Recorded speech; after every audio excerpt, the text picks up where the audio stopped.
Hey everybody, Scout Crafty here again, Mosh Monday. Hope you had a great weekend. My weekend was excellent. You know, the weather's been getting a little bit warmer here. July and August are usually uncomfortable months here in the city, kind of warm and humid. So what I like to do is I stay up much later. I go to bed about daybreak and I get up about 2 in the afternoon, and this way I sleep through the hot part of the day, much like the old-fashioned siesta down in Mexico.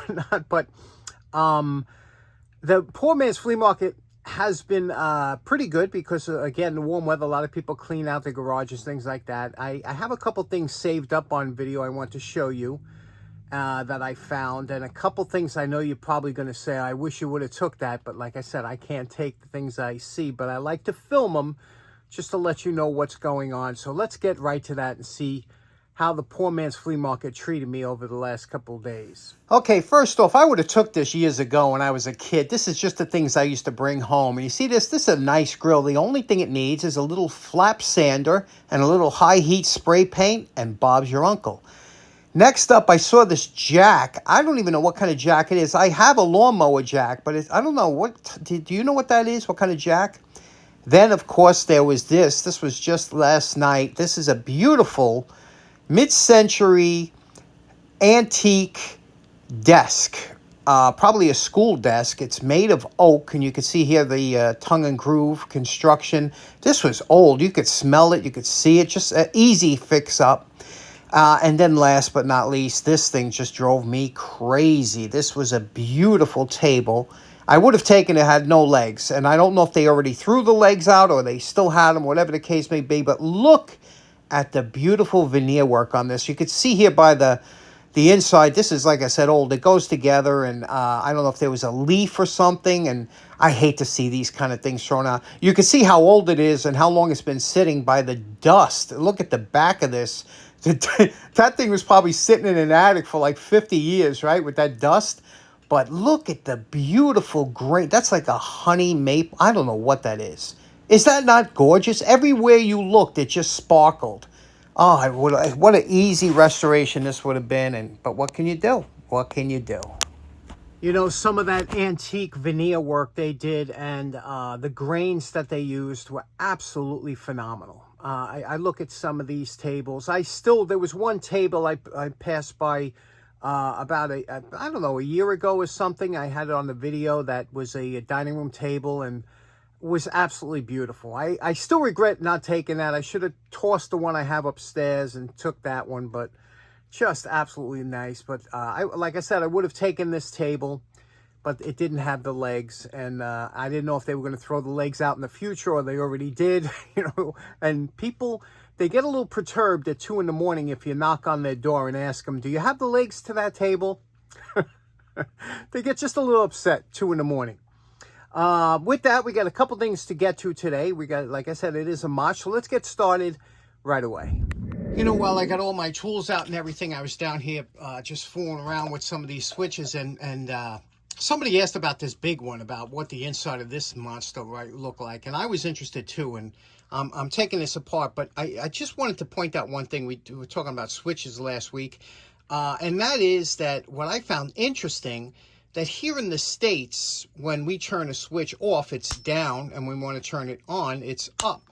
But in the UK, it's opposite. If you wanted to turn it on, the switch is down. If you want to turn it off, you turn it up. I wonder why that's not standardized, and I also wonder why only a certain parts of the area they drive on different sides of the road. You'd think that would have been standardized, right, on driving on the right side or left side, or if they did that for a reason. Okay, here is the inside of that big one for people that were wondering. And by the way, this is a single throw double pole. See, there's 2 poles and a single throw, and you could see here it's got that same type as the other heavy duty switch. And you can see all the components here. And you see this has a swiping type that the contacts come in there, the revolving type. But look at that. That is one heavy-duty piece of work, isn't it? Easily cleaned, easily put back into service. Here we have everything taken apart and cleaned. Okay, we cleaned and serviced and lubricated the switch. You could see what it looks like here, how we did it. These clips just come off, and that's how it comes apart, but beautiful. Listen to it. Beautifully. Nice snap to it. Now we have the volt ohm meter. It's on off. You could see that there's no continuity between top and bottom, but when we throw the switch, we have continuity. So it works. And it's good probably for another 100 years, right?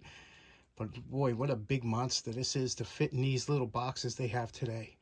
Anyway, this one's in the can. Okay, real quick, I just had one of these go out in one of my lights. I still have some of these down the basement, and a lot of people hate these lights, fluorescent, compact fluorescent they were called. Absolutely phenomenal invention. I know they get a bad rap with today's LEDs, but you have to remember this was a transition between these hungry incandescent bulbs, which were, you know, great, but they needed a way to reduce electricity, and this went from 60 watts down to 13, a savings of 47 watts for every bulb you used. Now, they did come with some cautions and precautions you could see on here, and you could see that this one here is UL listed, and but you know, you weren't supposed to use these outside where any water could get in. You weren't supposed to use these enclosed, you know, and a lot of people did.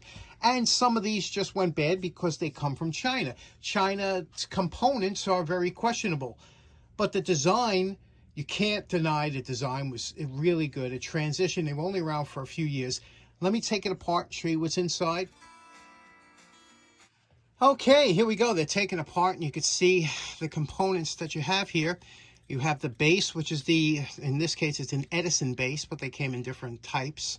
Here is the ballast, and this would convert the AC current into high voltage current, which would excite the gases in this fluorescent tube. And you can see here, it's a sealed tube, and that was glued into the cap.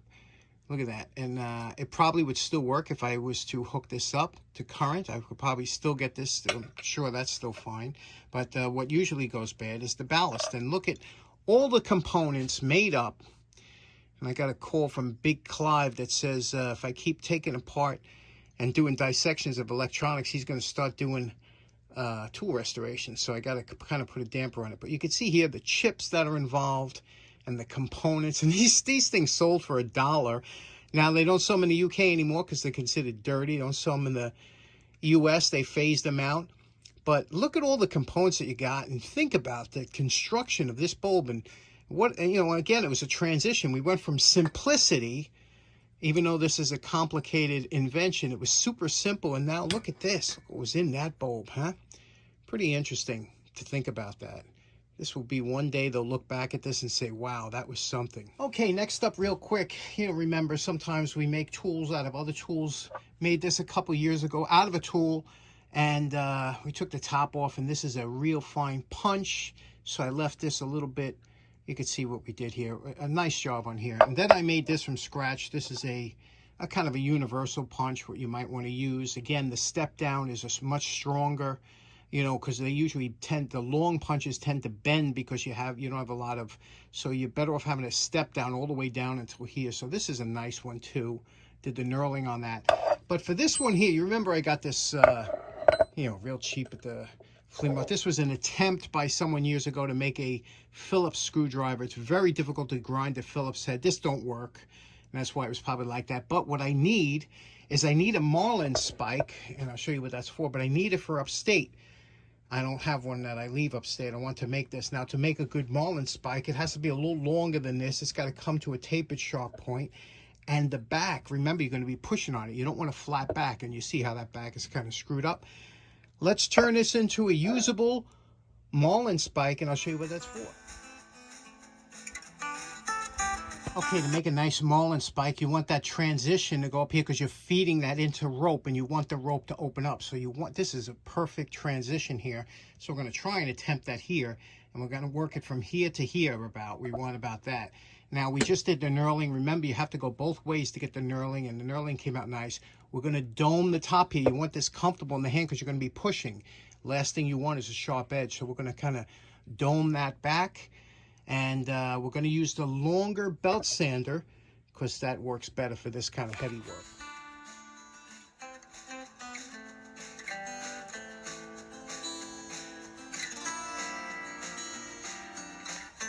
One nice feature about these 1-inch belt sanders is the fact you could use different parts of the belt to get different effects. You could see in the middle here where it's more giving. That's great for curved areas. But when you go down further, the further you go down, the closer you are to the bottom wheel, the stiffer the belt gets, and that's what you use to hog off more material. See how, as I go down, you see how it gets stiffer?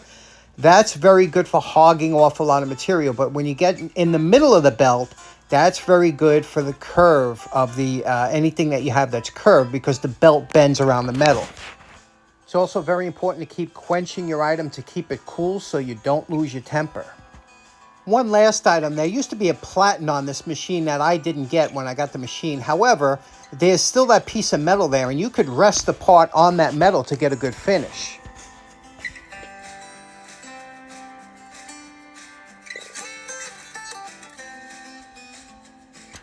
Now you know my favorite part. Remember what this homemade Phillips screwdriver looked like before we started. And we're calling this project done.